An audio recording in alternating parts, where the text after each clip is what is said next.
이라고 볼 수가 있습니다. 경쟁 기업이 없는데 시장에 니즈는 있어요. 5년 뒤에도 안전한 주식이라고 저는 생각하고요. 이거보다 높은 기업이 딱 하나 더 있어요. 제가 여러 번 말씀드리지만 봉이 김선달도 이 정도 이익은 못 봤을 거예요. 뭐 9월에 조정이 올지 안 올지 모르지만 다들 조정 얘기를 하니까 자금 비축해 둬야죠.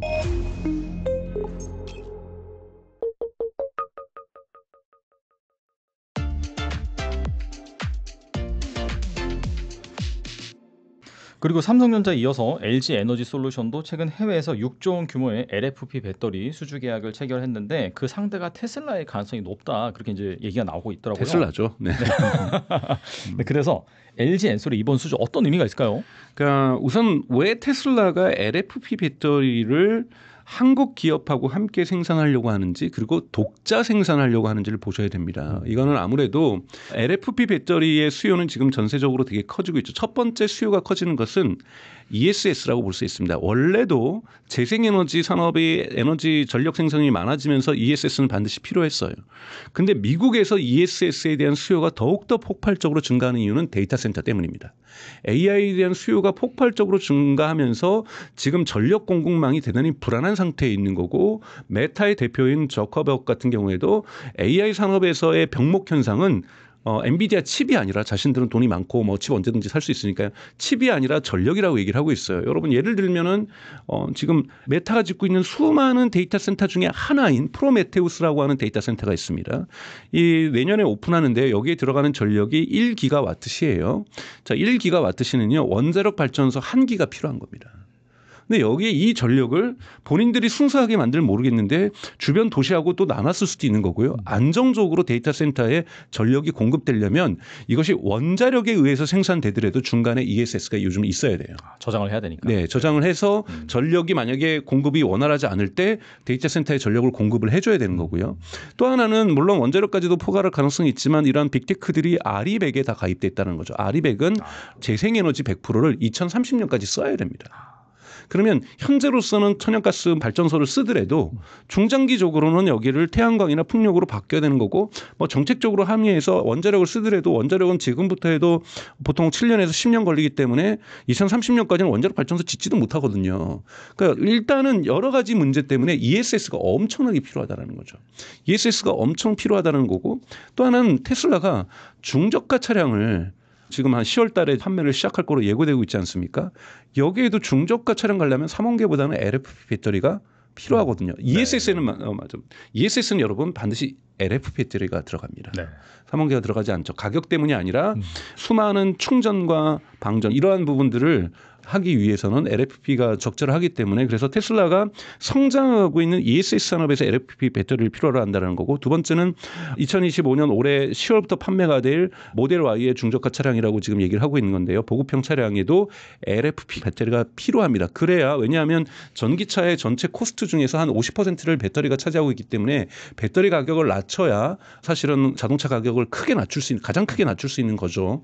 뭐 글래스를 위에 있는 글래스를 갖다가 일반 전통적인 철로 바꾼다고 해도 거기서 아낄 수 있는 가격보다 더 중요한 건 배터리에서 아껴야 되는 건데요. 이 LFP 배터리가 테슬라가 엄청나게 필요하게 됐다라는 거죠.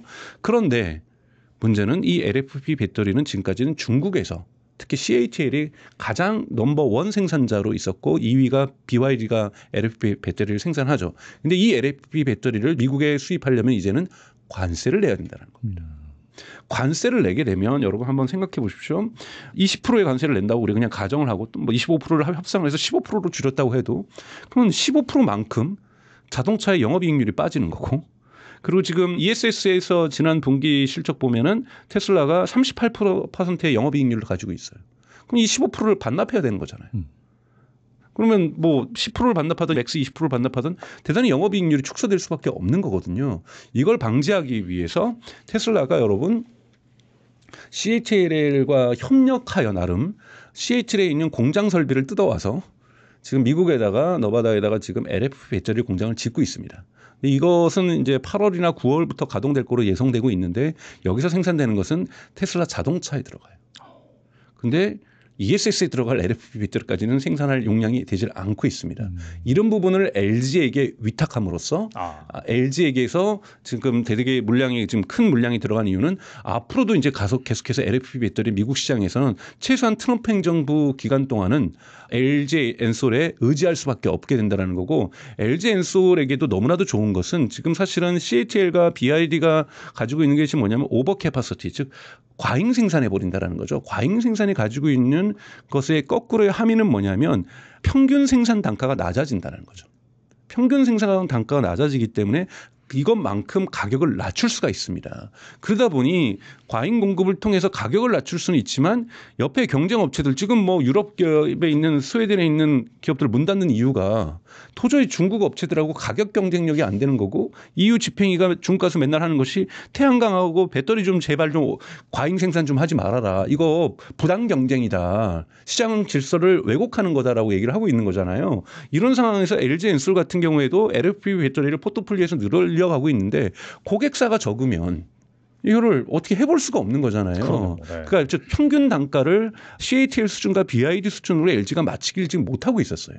그런데 테슬라가 이 부분에서 시장을 열어주면 LG는 테슬라에게 LFP 배터리를 팔아서도 돈을 벌지만 이것이 규모의 경제 효과를 만들어주면서 전체 LG 엔솔이 만드는 LFP 배터리의 평균 생산 비용을 낮출 수가 있다는 겁니다. 그러면 테슬라 외의 시장에서도 LFP 배터리로 시장을 공략할 수 있는 기회가 마련될 수 있다는 부분에서 LG 엔솔에게는 대단히 중요한 포트폴리오 확장에 있어서 대단히 중요한 의미를 가지고 있다고 볼 수가 있습니다.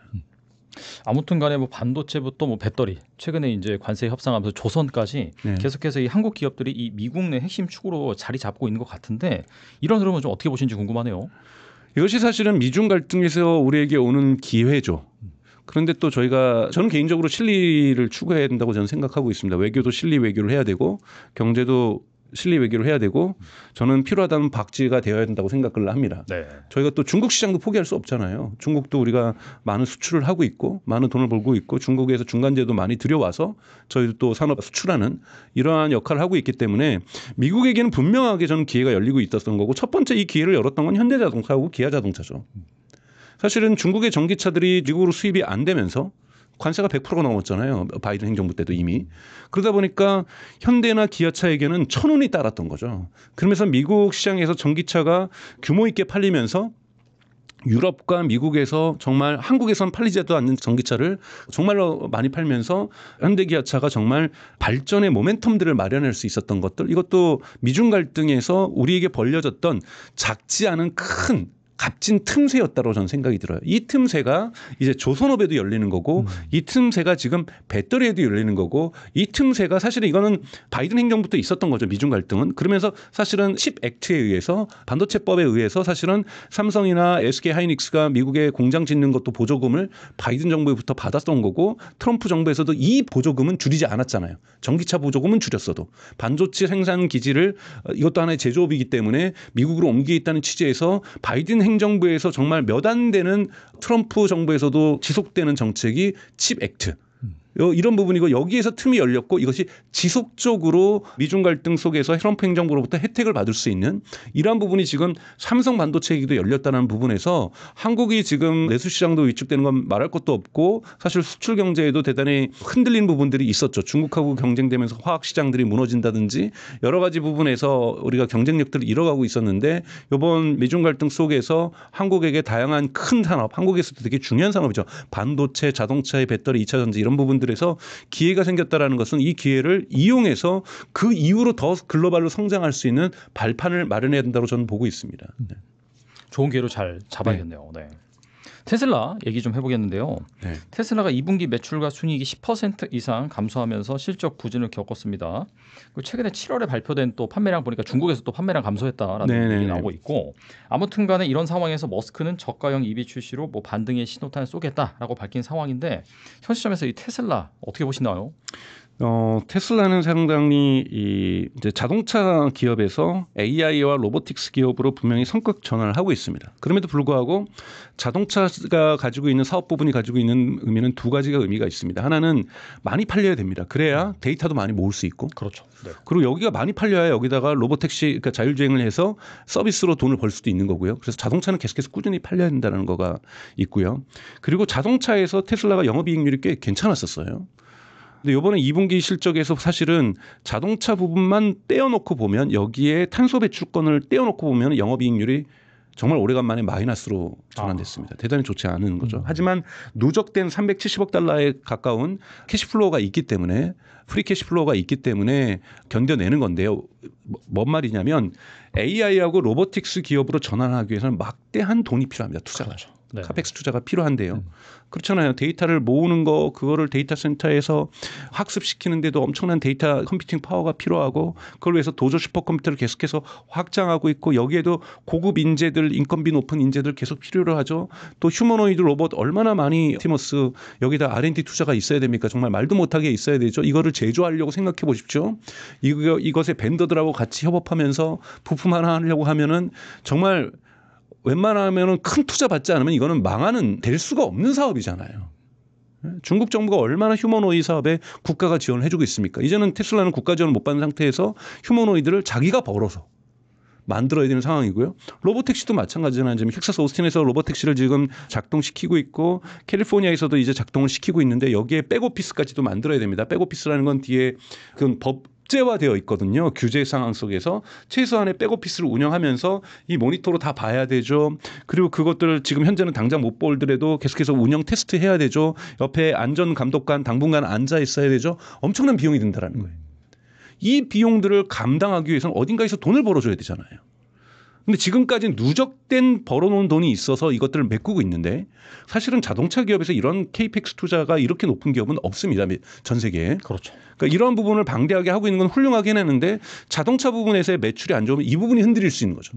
그럼 결국은 테슬라가 은행에서 대출을 받아야 되는 이런 상황이 올 수도 있는 거고 이것을 못하다면 부도가 날 수도 있는 거죠. 그나마 다행인 것은 이 자동차 부분에서의 매출의 하락을 에너지 부분에서 메꿔주고 있는 거죠. 그래서 에너지 부분은 테슬라에게서는 엄청나게 중요합니다. 엄청난 캐시카우거든요. 여러분 영업이익률이 에너지 부분만 떨어뜨려 놓고 보면 38%예요. 어마어마하게 떼돈을 벌어다 주는 겁니다. 물론 엔비디아의 H100이나 블랙일만큼 벌어다 주진 못하지만 영업이익률이 그건 60%니까요. 네. 말도 안 되는 거죠. 하드웨어가. 그래서 테슬라도 이거 결코 이게 낮은 게 아니거든요. 소프트웨어가 아닌 ESS는 하드웨어에서 30%대 전후해서 영업이익률을 분기마다 조금 다르긴 하지만 걷어낸다. 그리고 여기에 이제 상하이의 이 메가팩 공장마저도 완전히 양산 체계로 돌아갔다라는 것. 이 부분은 테슬라가 이행하는 과정에서 탄소 배출권이 수익이 이제 많이 줄었죠. 50% 이번에 벌써 줄었죠. 이것이 완전히 사라지지는 않겠죠. 아직까지 유럽이 남아 있으니까요. 근데 거의 다 사라진다고 해도 에너지 부분에서 이 이행을 맡아줄 가능성이 있고요.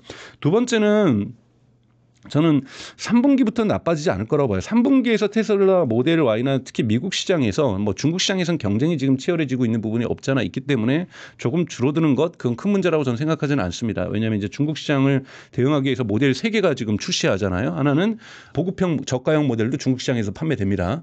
이것도 나가죠. 그다음에 모델 Y의 L 버전 즉 3열까지 되는 대형 SUV라고 할 수 있는 것도 판매가 되고요. 모델 3의 퍼포먼스가 또 판매가 되죠. 그래서 3원계 배터리가 들어간 3원계 배터리가 들어서 주행 거리가 500km가 넘어서는 왜냐하면 이런 것들이 이제 중국의 샤오미라든지 이런 차들이 이런 퍼포먼스를 가지고 있어요. 이러면서 중국에서도 선택의 폭을 다양하게 만들어내고 있다라는 부분들 이런 부분에서 충분하게 저는 이런 모델들이 출격을 한다라면 뭐 2배로 성장하고 이러진 않더라도 현재 중국에서의 높은 판매율 같은 경우들은 유지하거나 조금 더 증가할 가능성이 있다라는 거고요.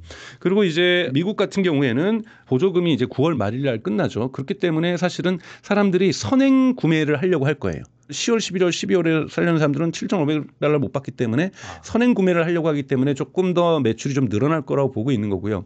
유럽 같은 경우에는 3분기는 좀 어려울 거예요. 왜냐하면 유럽에서는 두 가지 요인이 있습니다. 하나는 일론 머스크에 대한 정치적인 혐오감이 분명하게 증가한 건 사실이고요. 네네. 두 번째는 여러분, 그러니까 유럽 폭스바겐이라든지 이런 데들이 지금 치고 올라오고 있는데 특히 폭스바겐 자체 브랜드도 치고 올라오지만 폭스바겐이 동유럽을 공략하기 위한 브랜드죠. 스코다죠.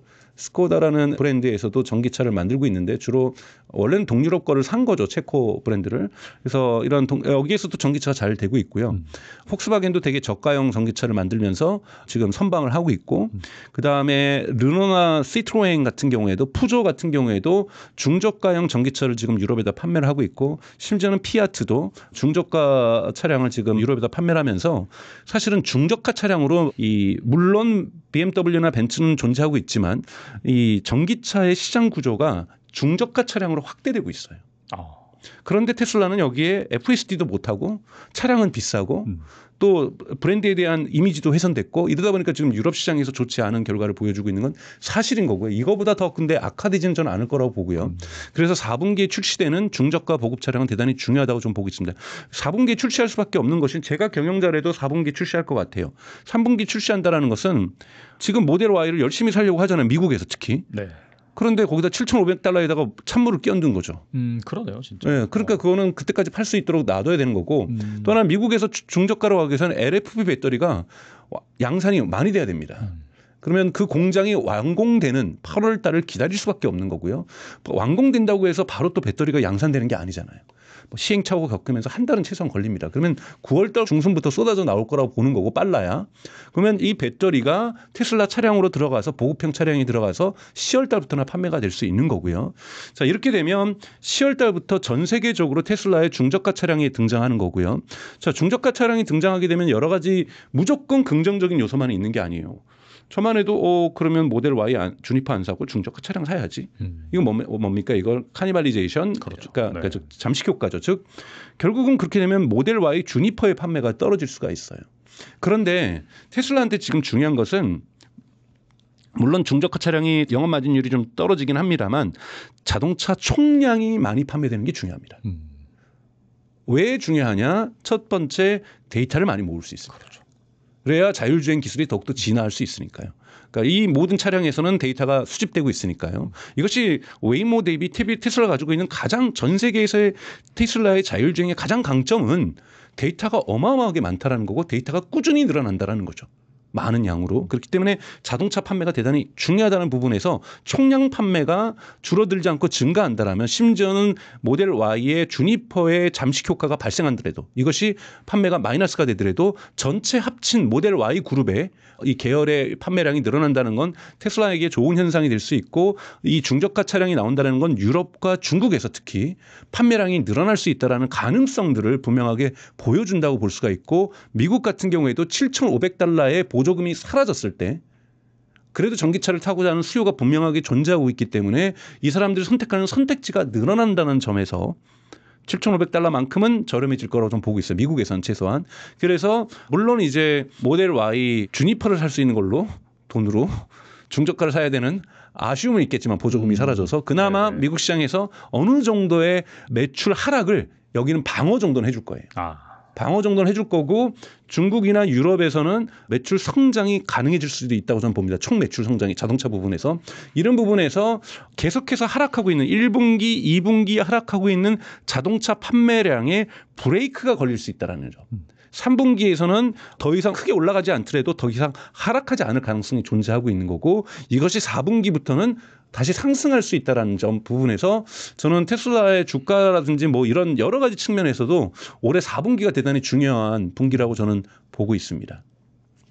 또 하나 중요한 게 이 로보택시. 네. 뭐 서비스를 시작한 한 달이 넘었는데 아직 캘리포니아 주에서는 뭐 정식 허가 받지 못한 상황이라고 하더라고요.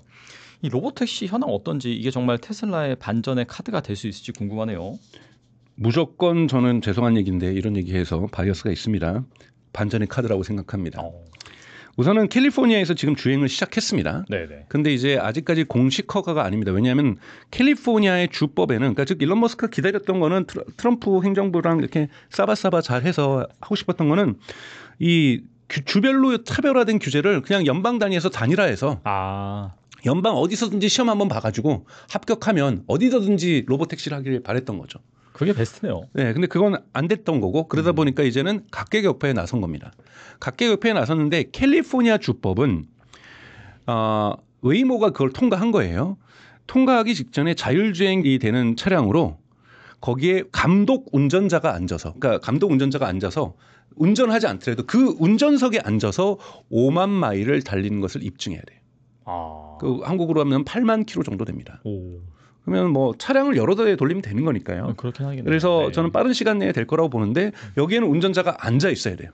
이것이 통과가 되면은 주행 허가가 나옵니다.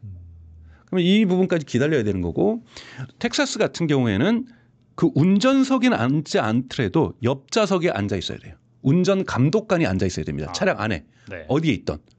그런 부분에서 그래서 운전석에 앉지 않은 거고, 일반 대중들에게 풀기보다는 인플루언서들 중심으로 해서 초대 형식으로 지금 풀었던 거죠. 그래서 서비스를 진행을 하면서, 그렇다면 이제 가장 중요한 지점은 뭐냐면 여러분, 이 규제를 통과하는 지점이 언제냐는 거잖아요. 그건 뭐냐, 뭘로 알 수 있습니까? 오스틴에서 운전 감독관, 즉 조수석에 앉아 있는 운전관이 이 사람이 하차할 때, 완전히 하차해서 다시는 승차하지 않을 때, 네. 그것이 언제쯤 될 것인가? 그리고 캘리포니아에서 운전석에 앉아 있는 운전 감독관이 하차해서 다시는 그 운전석은 비워둘 수 있는 그 시점이 언제일 것인가가 사실은 로보택시의 확장이, 그것이 통과되면 테슬라는 언제든지 거기다 오스틴에 10만 대, 캘리포니아에 30만 대 이렇게 차량을 풀어버릴 수가 있는 거거든요. 왜냐하면 차량이 웨이모처럼 특수 제작하는 차량이 아니기 때문에 그렇죠. 그냥 모델 Y에, 그리고 내년부터 사실은 테슬라는 이것이 올해 말에 통과되기를 원할 겁니다. 그러면 내년에 아예 사이버캡을 풀어버리면 되니까요. 내년부터 사이버캡이 생산된다는 건 12월부터 시제품들이 좀 나오겠죠. 그래서 저는 테슬라 성장의 모멘텀은 사실은 저는 11월 정도에 오스틴에서는 운전 감독관이 내릴 가능성이 있다라고 얘기를 하고 있어요. 지금 정도의 주행 거리가 모아진다라면 내려갈 것이고, 그다음에 캘리포니아 같은 경우는 내년 초가 되지 않을까 이렇게 보고 있습니다. 그럼 내년 초에 운전 감독관이 운전석에서 내리면서 하차하면서 이때부터 사이버캡을 여기다 투여한다라면 캘리포니아하고 텍사스만 해도 여러분 인구가 많이 살고 있는 미국의 대표적인 주죠. 미국의 4대 인구가 많은 주가 있습니다. 여러분 아시는 것처럼 캘리포니아주, 텍사스주, 플로리다주, 뉴욕주죠. 뉴욕시죠 사실은. 이 네 개에서 허가를 받는 것이 가장 중요한 거죠. 그런데 지금 캘리포니아는 들어가고 있는 거고, 그다음에 오스틴도 들어가고 있는 거고요. 그다음에 이번에 테슬라 여러분들도 검색하실 수 있어요. 테슬라.com 들어서 US에 들어가서 보면은 인력 공고란이 있습니다. 인력 공고란에 운전 감독관도 뽑고 있더라고요. 거기에 들어가서 제가 보니까 플로리다도 뽑고 있어요. 사람을. 네. 근데 아직 시작 안 했지만 곧 준비하겠다는 거죠. 그리고 너무나도 중요한 것은 뉴욕시티의 브루클린이라는 특수 지역에서 운전 감독관 할 사람을 뽑고 있다는 거예요. 그러니까 즉 뉴욕도 공략하겠다라는 거죠. 이런 부분에서 미국의 대표 4개 주나 도시라고 할 수 있는 이러한 캘리포니아, 텍사스, 플로리다주, 그다음에 뉴욕시티 같이 테슬라가 지금 공략하고 있다는 것은 중요한 의미고, 여기에서도 이제 규제를 통과하기 위한 또 시간이 걸리겠죠. 이것은 뭐 또 4, 5개월이 걸릴 수 있겠죠. 그래서 그 주마다 규제법이 다르니까요. 그래서 이런 부분들을 통과해낸다라면 내년 상반기 정도에는 이 4개 주에서 작동하게 되면 대단히 큰 의미의 로보택시 산업이 될 수가 있다. 왜냐하면 차량에서 탑승자가 내리는 순간 대단히 대규모로, 쉽게 얘기해서 물량 공세를 하면서 실질적인 AI 매출을 발생시킬 수가 있다는 거죠. 지금 이제 가격표가 나왔는데, 물론 가격표는 최종적으로 변화할 수가 있습니다. 기본 요금 1달러에 1마일당 1달러잖아요. 지금 이것이 이제 발표된 현재 가격인데 물론 변동될 수 있습니다만, 이것만 해도 다이나믹 프라이스라 해서 이것이 기본 출발이고, 테슬라도 저녁 시간에 출퇴근 시간에 가격이 올라갈 수 있어요. 그래서 1마일당 2달러로 올라갈 수 있는데 이것만 해도 벌써 기본 세팅만 해도 우버보다 40몇 % 싸요. 이러면 경쟁력이 있는 거고, 그리고 웨이모보다는 더 쌉니다. 네. 충분히 시장 파괴력을 가질 수가 있다는 부분에서 저는 로보택시는 이제 올해 4분기부터 폭발적인 성장을 시작할 가능성들이 대단히 높다라고 저는 생각이 들어요. 물론 주가가 폭락할 수도 있습니다. 그래서 시작했더니 인명피해가 있는 큰 사고가 났다. 날 수 있죠, 여러분. 기술인데요. 그렇죠. 네. 충분히 그럴 수 있습니다. 얼마나 많은 배들과 얼마나 많은 비행기가, 라이트 형제가 비행기 만들고서 추락하고, 얼마나 많은 배들이 타이타닉부터 해서 네. 침몰하지 않을 거라고 생각했던 배들이 침몰했습니까? 자동차도 지금까지 얼마나 많은 차량들이 사고가 나고, 매년 미국에서만 돼요. 매년 4만 명이 죽습니다, 여러분. 그런데 아무리 좋은 기술이라고 해도 자율주행이라도 사고가 전혀 안 날 수가 없거든요. 근데 테슬라가 사고 나면은 대서특필이잖아요. 왜냐하면 워낙 독자들이 좋아하시고 시청자들이 좋아하시니까 네. 그러니까 이런 부분들의 버즈량이 클 수 있는데 테슬라도 사고 날 수 있죠. 그런 부분에서 저는 그 부분을 가능성을 제로로 보지 않습니다. 절대로. 그냥 뭐 있지가 아니라 반드시 날 가능성이 있어요. 이럴 때는 주가는 또 일시적이지만 크게 폭락할 가능성이 있습니다. 왜냐하면 크루즈처럼 그런 사고가 나면 아예 샌프란시스코에서든지 이런 데서 너네 사업권 박탈할래. 이런 결과가 나올 수도 있는 거거든요. 맞아요. 네. 그래서 앞으로 폭발적 성장의 가능성도 있지만 위험 요소는 항상 기술은 가지고 있다라고 좀 말씀을 좀 드리고 싶습니다. 그리고 미국 AI 기업 팔란티어가 시총 20위권에 진입하면서 폭발적인 성장세를 나타내고 있습니다. 뭐 최근에 데이터 보니까 또 사상 최고가 얘기 나오고 있는데 반면 뭐 실적은 뭐 주가 상승대에 비해서 좀 너무 작은 것이 아니냐 이런 얘기도 나오고 있습니다. 이 팔란티어 어떻게 보시나요? 지금 이 촬영하고 있는 오늘 8월 5일 말씀을 드려야 될 것 같은데 오늘 실적 발표가 한국 시간으로 아침에 났죠. 맞아요. 네. 정말 사상 최고치의 실적이라고 볼 수가 있습니다. 우선 좀 실적을 좀 보면은 매출이 분기 매출이 물론 큰 돈 아니에요. 다른 기업에 비해서는 엔비디아나 뭐 테슬라에 비해서도 이 10억 달러를 넘었다라는 겁니다. 그러니까 1조를 넘은 건데요. 분기 매출이 1조가 뭐 얼마나 대단하겠어요. 근데 여기서 뭐 이 좀 보셔야 될 건데 이것이 처음으로 넘은 맨날 7조 뭐 7억 달러, 8억 달러 하다가 지금 10억 달러가 넘었다는 부분에서 지금 어닝 서프라이징이죠. 시장의 컨센서스보다 높게 나왔다라는 거고요. 그리고 여기서 이제 좀 보셔야 될 것들은 미국 부분에서 팔란티어의 매출은 거버먼트 영역이 있고 커머셜 부분이 있습니다. 커머셜 미국 부분에서의 매출 증가율이 93%예요. 어마어마하게 성공했다는 거고 고객 수가 40%는데 보통 그리고 팔란티어의 재무제표를 보면은 커머셜 어카운트라고 해서 고객 수를 발표하는데 고객 수도 40%가 늘었어요. 그래서 원래 295개였는데 미국의 250개 기업이 팔란티어를 쓰고 있었던 거죠. 이번에 500개 기업으로 늘어났어요. 그러니까 어마어마하게 늘어났다고 볼 수가 있는 거고요. 그래서 이 전체 고객 수도 5년 만에 지금 원래 50개 정도 였거든요. 8년 전만 해도요. 지금 500개예요.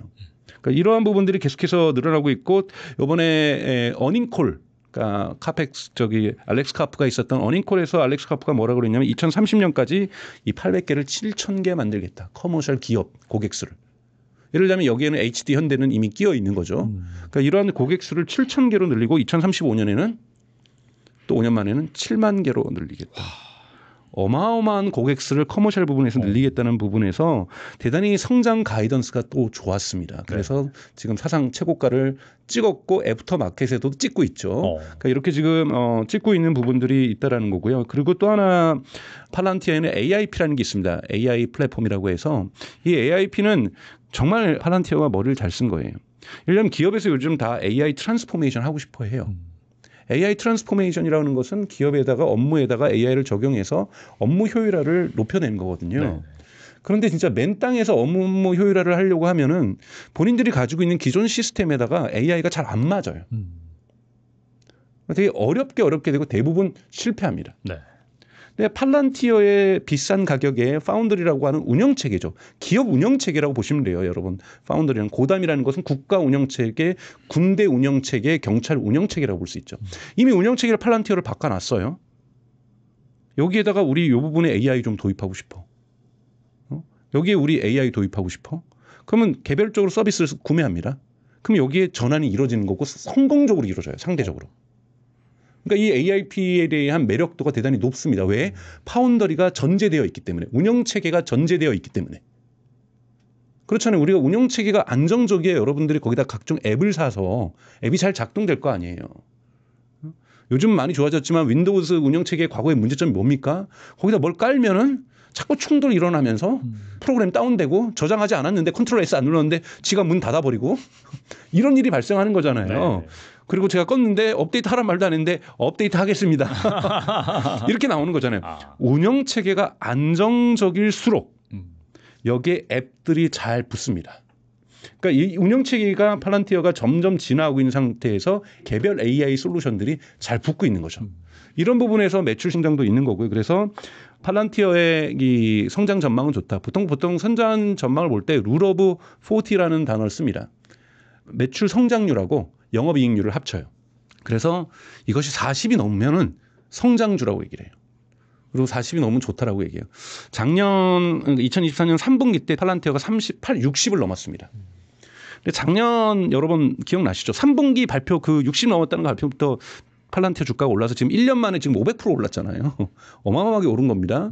작년 뭐 봄에 비하면은. 그런데 이 4분기 때 84를 기록을 해요.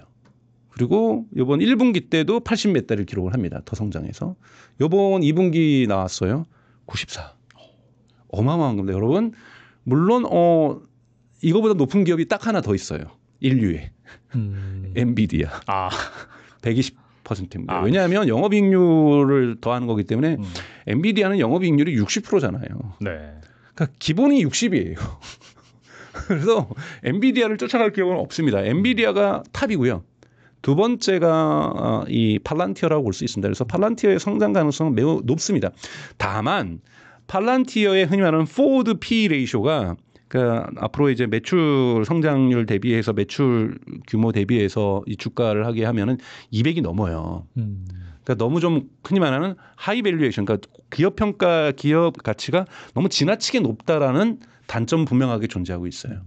사실 매출 얼마 되지도 않는데 성장률은 뛰어나지만 영업이익률도 뛰어나요. 40%가 넘어요. 그러니까 이 팔란티어도 그러니까 영업이익률도 뛰어나고 계속해서 성장도 하고 있고 앞으로 성장할 시장도 흔히 말하는 TAM이라고 하죠. 토탈 어드레서블 마켓도 어마어마하게 큽니다. 왜요? 지금 이제 800개인데 목표가 7만 개니까요. 그러니까 어마어마하게 여러분 800개가 기업 지금 현재 고객 수인데 7만 개로 성장하겠다라는 것 앞으로 10년 안에 떼돈을 벌겠다라는 거잖아요. 그러니까 앞으로 10년 동안 꾸준히 성장할 거라는 거예요. 그래서 또는 5년만 보시더라도 7천 개잖아요. 그러니까 꾸준히 성장을 하겠죠. 그래서 저는 5년, 10년을 보고서 투자할 기업이라고 저는 생각이 들어요. 다만 이 하이 밸류에이션이라는 건 뭐냐면 기업 가치가 높게 평가했다라는 것은 단기간에는 변동폭이 클 수 있다는 얘기입니다. 그렇죠. 네. 그러니까 여러분 분명히 변동폭이 없이 그냥 우상향만 무조건 우상향만 하는 기업은 아닐 겁니다. 주가가 분명히 변동폭이 있을 거는. 근데 그것은 투자자들에게 좋은 신호죠. 이것을 전체로 7만 개로 가는 건 약속이긴 하기 때문에 7만 개가 안 될 수 있습니다만 저는 가능성이 있다고 봐요. 팔란티어하고 지금 보세요. 지금 제가 오늘 아침에도 독일 특집 방송을 보고 왔어요. 독일에서 지금 데몬스트레이션이 있어요. 프랑크푸르트가 있는 헤센주라든지 바이에른주, 뮌헨이 있는 뭐 베를린은 말할 것도 없고 뭐 노르트라인-웨스팔렌, 뭐 루르 공업 지역에 있는 그리고 이제는 또 스투트가르트가 있는 뭐 바덴뷰텐베르크 이런 주에서도 다 팔란티어 경찰에서 도입을 하려고 해요. 그러니까 이미 도입을 했고 네. 이제 바덴뷰텐베르크는 도입을 추가로 하려고 하고요. 베를린 이미 도입을 했고요. 그랬더니 팔란티어에게 이 미국 독일 시민들의 데이터 정보가 다 넘어가는 거니 이거는 국가 데이터 안보에서 문제가 있다라고 데모가 있어요. 그런데 이 행정부에서 하는 변명은 뭐냐면 비교할 수 있는 기업이 없다. 대체 불가능한 게 없다. 대체 불가능이다. 여러분 독일 같은 부분에서 자기들의 경찰에서 쓴다는 건 뭐냐면 시민들 데이터가 넘어가는 거예요. 그렇죠. 네. 그런데도 왜 고려를 안 했겠어요? 대체 가능한 기업을? 열심히 찾았겠죠. 자국 내서 열심히 찾았겠죠. 네. 해외 기업에서도 찾았겠죠. 경쟁이라도 붙이려고. 네. 없어요, 여러분. 현존하는 지금 팔란티어의 경쟁 기업이 없는데 시장의 니즈는 있어요. AI 정부 만들겠다, AI 국방 하겠다, AI 경찰 하겠다, AI 기업으로 전환하겠다.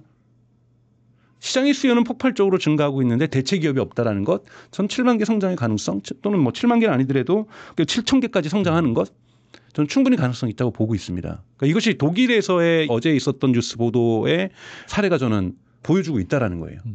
알터너티브를 찾고 싶어도 알터너티브를 못 찾고 있는 이 상황.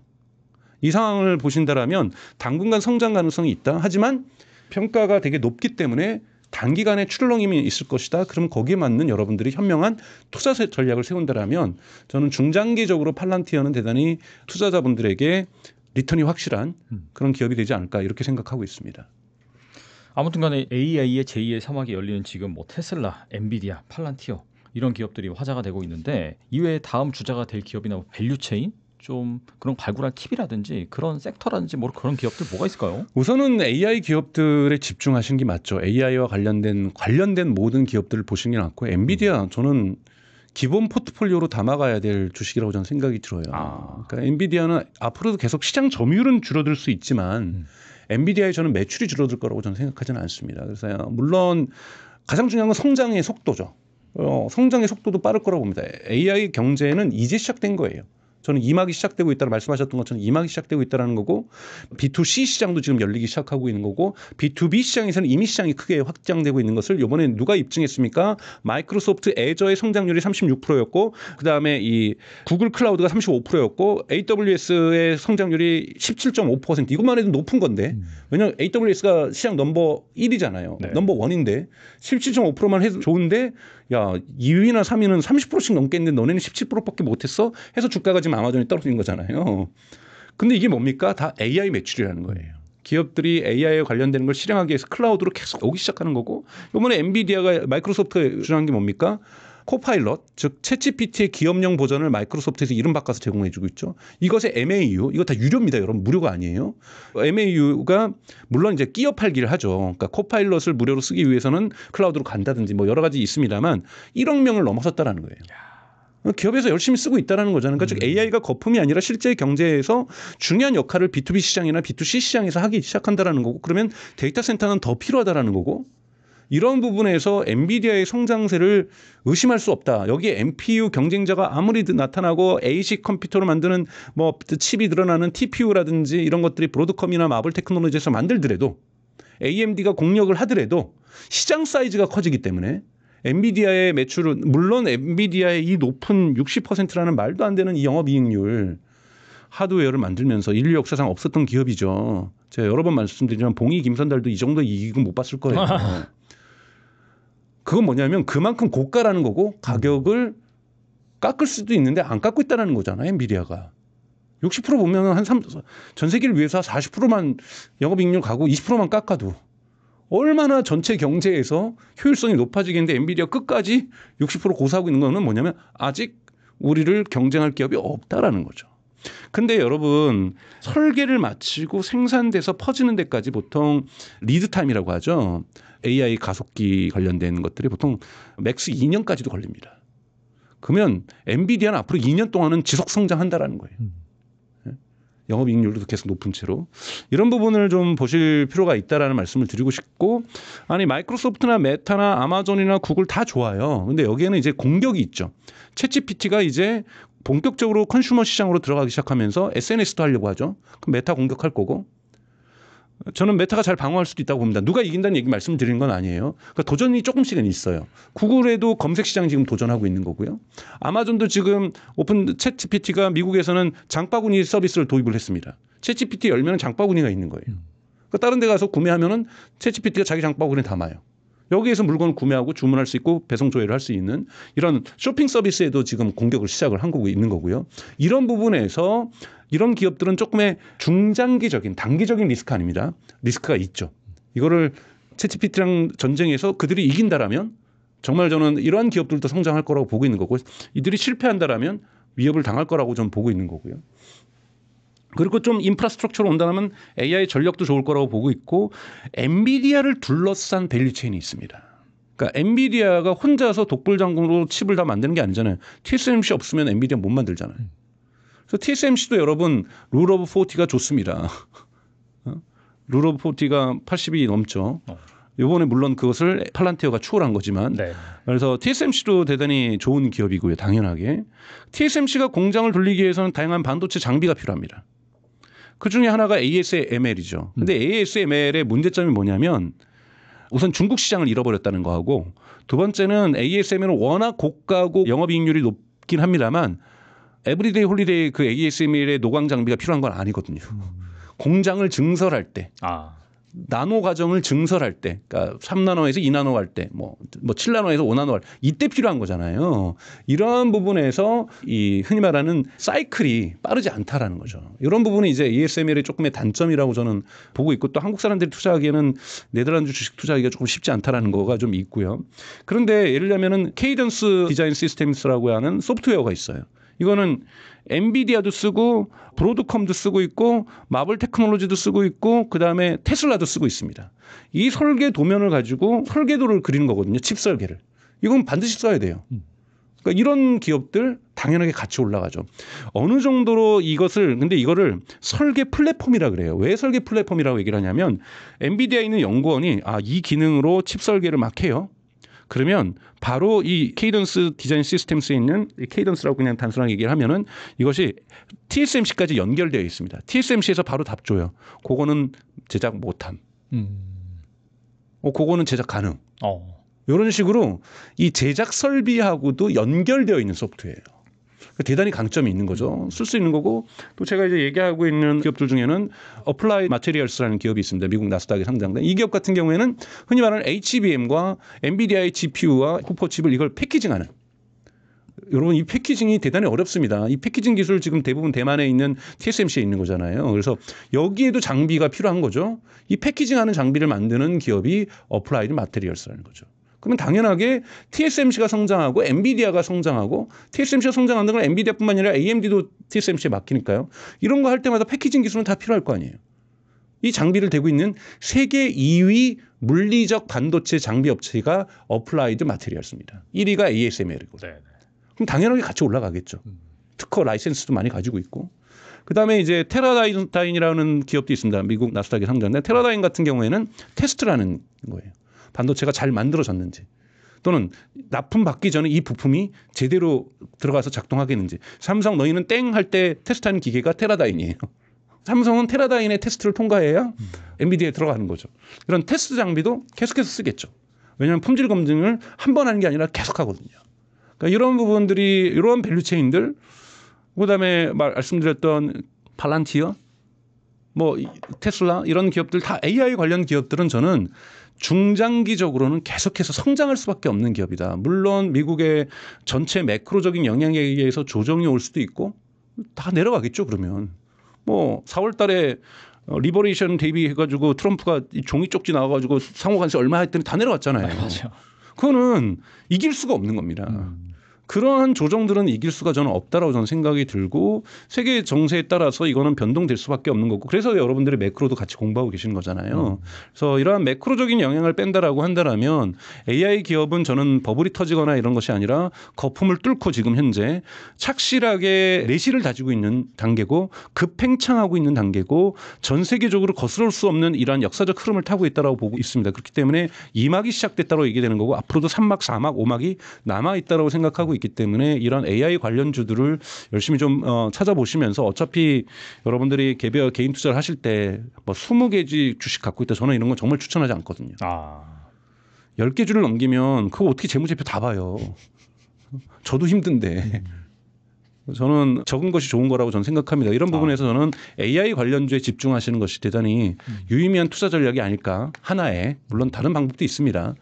바이오 주식 투자하시는 분들도 있을 거고 그게 전문성이 있으시면 당연하게 공부가 착실하게 되신 분들은 바이오주 투자하실 수도 있는 거고 양자 컴퓨터에 관심이 있으시면 양자 컴퓨터 쪽으로 포트폴리오를 확대하실 수 있는 건데 저는 다 모든 것이 잘 될 수 있는 것이 아니기 때문에 투자도 집중과 선택이 필요하다고 저는 생각이 들고 저는 AI가 대단히 중요한 투자처라고 저는 생각하고 있습니다. 그렇다면은 뭐 방금 말씀하신 그런 AI 주식들을 중심으로 해서 뭐 포트폴리오 꾸린다라고 한다면은 뭐 1억으로 만약에 포트폴리오 꾸린다라고 한다면은 중장기 투자 관점에서 말씀하셨으니까 나중에 은퇴할 만한 자금도 모일 수 있겠네요, 진짜. 그렇죠. 자식들에게 물려줄 것도 저는 이제 금융자산으로 가능한 것도 필요하다고 저는 생각이 듭니다. 뭐 예를 들면 5년까지 견딘다 그러면 저는 당연하게 팔란티어나 테슬라는 5년 뒤에도 안전한 주식이라고 저는 생각하고요. 최소한 2, 3년이 안전한 주식은 엔비디아라고 저는 생각이 들고요.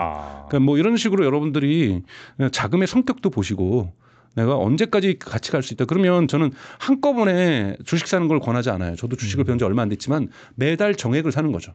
네네. 조정을 받으면 2배를 사는 거고. 그리고 모두가 익스트림 기어에 있어가지고 막 뭐 하면은 추가 매수할 때는 아예 매달 사는 금액을 반으로 낮추는 거고. 이런 식으로 더블 다운 뭐 흔히 말하는 달러 코스트 에버리지라고 해서 DCA라는 이 방법이 있잖아요. 네네. 저 같은 경우도 그렇게 투자를 하거든요. 매달 일정 금액을 투자를 하거든요. 그래서 일정 금액을 투자하면서 물론 손해 볼 수도 있고 아쉬울 수도 있죠. 그렇죠. 근데 저점을 맞추고 최고점을 맞추는 건 그거는 저는 저기 좌판 깔아야 될 영역이라고 생각이 들어요. 물론 차트를 잘 보시는 분들은 맞추실 수도 있겠죠. 네. 근데 거기에 드는 에너지보다 저는 나는 이것을 장기 투자라고 보고 매달 일정 금액을 한다. 하지만 조정이 들어오면 현금을 준비해 놨다가 그래서 저는 포트폴리오에 현금을 갖고 있는 것도 중요한 주식 투자의 포트폴리오라고 좀 봅니다. 그래서 보통 그래서 요즘 같은 경우는 20%에서 30%까지 갖고 있으라고 얘기를 하잖아요. 그럼 조정이 오면 4월 달에 그 조정 기간에 들어갔던 사람들 얼마나 이익을 받겠어요. 뭐 9월에 조정이 올지 안 올지 모르지만 다들 조정 얘기를 하니까 자 그럼 비축해 둬야죠. 그때 들어가서 매달 사는 것을 예를 들면 100만 원 사다 보면 조정 기간에 200만 원 사는 거고 그리고 엑스트림하고 지금 막 정고점 찍고 막 이러면은 50만 원 들어가는 거죠. 좀 이런 식으로 본인의 기준들을 좀 정해놓고 DCA 전략으로 저는 투자하는 것이 좀 옳지 않을까. 저는 이렇게 개인적으로 여러분 방법다는 말에 옳은 방법은 또 있을 거라고 저는 생각이 들고 이것도 하나의 방법으로 말씀을 드리는 겁니다. 네. 네, 오늘 나와주셔서 정말 좋은 말씀 많이 해주셨는데 끝으로 이 영상을 보고 계시는 분들을 위해서 한 말씀만 부탁드립니다. 뭐 제가 뭘 공부했길래 이렇게 주저리 떠드냐 이렇게 많은 댓글도 있을 텐데 저에 대해서는 구글이나 이런 데 검색해 보시면 제가 무엇을 공부했고 무엇을 하고 있는지가 잘 드러날 거라고 보고 있습니다. 여러분들 저 또한 사실은 주식 투자한 지 이제 3년 차밖에 되지 않습니다. 근데 그전에 이제 기업 연구라든지 기술 연구는 좀 그전부터 오래전부터 사실 박사과정 때부터 해왔었는데요.